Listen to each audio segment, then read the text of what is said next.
You know, when you see a massive ship out on the ocean, it's easy to just see a ship. But what if I told you it's actually a self-contained floating city? It's got its own power plant, its own housing, even its own waste management. And, of course, it needs water.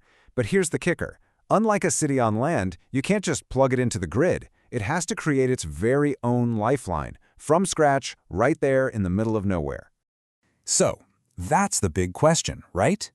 How on earth does this floating city, hundreds of miles from the nearest shore, get fresh, clean water for everything? I'm talking about the water you drink, the water for your shower, and even the water needed to keep its powerful machinery from overheating. Well, the answer is this absolutely incredible feat of engineering, and it's all hidden just below deck. All right, let's get into it. A modern ship is way more than just a hull and an engine. It's like a crazy dense web of pipes. I mean, you've got pipes for fuel, pipes for cooling seawater. Those have to be made of special stuff like copper nickel so they don't corrode. Then you have pipes for compressed air, for cargo, the whole shebang. And somewhere in that maze is the system we're talking about today, the domestic water system. And trust me, it might sound kind of basic, but it is the absolute lifeblood for everyone on board. Section 1. A city on the sea. The challenge of self-sufficiency. And really, that says it all. You have to be completely self-sufficient. There are no backup water mains out there. You are on your own. So what's all this water for anyway?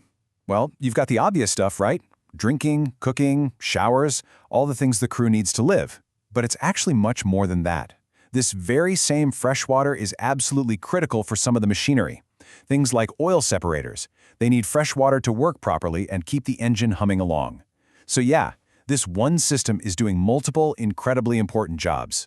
Making and moving water. The journey from salt to tap begins.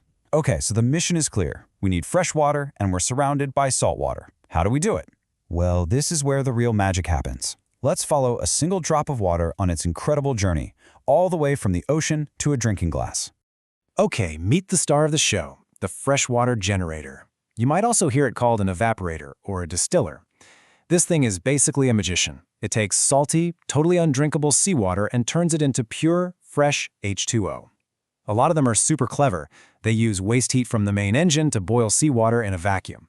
Others use a really advanced filtering process called reverse osmosis. But no matter how it works, this machine, this is where it all starts. So let's actually map this out. Step 1, create and store. You pull seawater into the evaporator, it does its thing, and then that brand new fresh water gets pumped into these big holding tanks, the domestic water tanks. Think of this as the city's reservoir. This is our main supply. Okay, so we've got a tank full of water, but how do you get it out with enough pressure for a decent shower? You know, on land you'd use a water tower and gravity. That's not going to work on a ship, so they use something called a hydrophore unit. Basically, it's a pressurized tank that uses compressed air to shove the water through the pipes. It's like a giant, invisible pump that guarantees good pressure everywhere.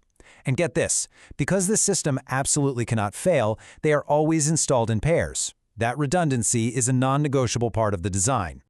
All right, let's add that to our drawing. Step 2 is all about pressure. The water flows from our storage tanks into the hydrophore. Then you pump in compressed air, and boom, the whole system is pressurized. This is the secret sauce that guarantees when someone turns on a tap, anywhere on the ship, they get a strong, steady stream of water. Purified for a purpose, making water safe and useful. Okay, we've made the water, we've got pressure, but we're not quite there yet.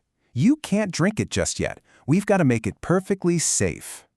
And this is the final critical safety checkpoint, the UV sterilizer. The pressurized water flows through this thing, and inside, powerful ultraviolet light just zaps any nasty bacteria or little microorganisms that might be hanging around. It's a brilliant, non-chemical way to do it. I mean, the last thing you want is to be storing a bunch of hazardous chemicals like chlorine on a ship if you can avoid it. So, let's finish our diagram with step 3, purify and heat. After the water leaves the hydrophore, it goes straight through that UV sterilizer. And from there, the pipe splits. Some of that super clean water goes right to the cold taps. The rest of it? It gets routed through heaters, and that's where you get your hot water for the galley and, of course, for a nice hot shower. And just think about that for a second. From a single drop of seawater to a hot shower and a safe drink of water, It's an entire city's infrastructure, just miniaturized. It's an amazing piece of engineering that lets this city float anywhere in the world. The rules of the water, from clean supply to environmental responsibility. So, making clean water is one thing, but that's really only half the story. Because every single drop you use, whether it's for a shower or for cleaning machinery, it turns into wastewater. And what you do with that is just as important, if not more so, than how you made the clean water to begin with. This is a really important point. Every ship has a massive responsibility. The ocean is not a dumping ground. Now, it wasn't always like this, but today there are super strict international rules about what can and can't go overboard. The idea is that a ship is a visitor in the marine environment, and you have to act like one. The big one, the cornerstone of all these rules, is called the MARPOL Convention.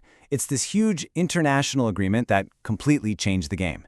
It's got different sections called annexes for every kind of pollution you can think of. Annex 1 is for oil, Annex 4 for sewage, Annex 5 for garbage, which, by the way, includes a total worldwide ban on dumping any plastics into the sea, period. So let's talk about that oil part, Annex I. There is one number you have to know, 15 ppm. That's 15 parts per million.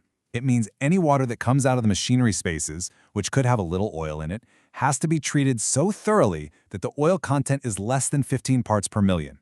To put that in perspective, that is so little oil you can't even see a sheen on the surface of the water. It's incredibly strict. Calculating the flow, how engineers design for compliance. So how do you meet a standard that strict? Well, it's not guesswork. It comes down to pure engineering precision.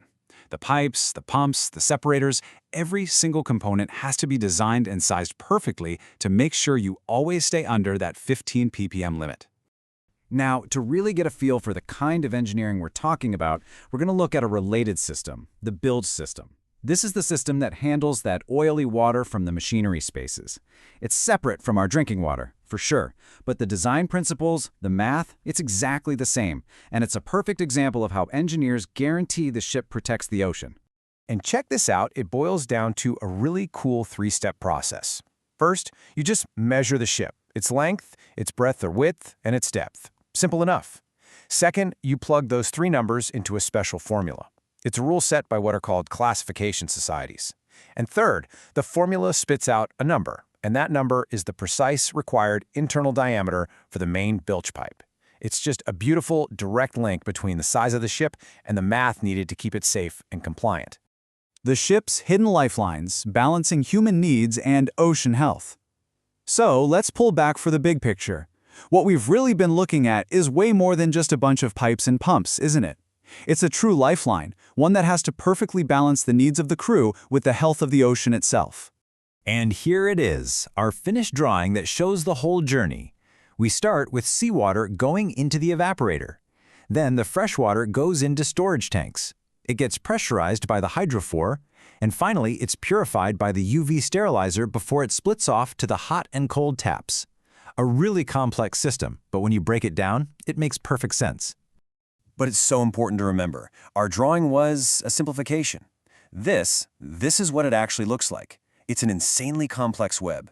Our simple path is in there somewhere, but it's surrounded by bypass valves and backup pumps and pressure gauges, all the things that make it work reliably every single day.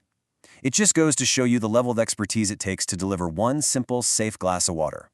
And really, that's the whole point. The next time you see a ship out on the horizon, I want you to remember that there is an entire invisible city working away inside it. And it kind of makes you wonder, doesn't it? What other incredible invisible systems are out there powering our world completely hidden from view?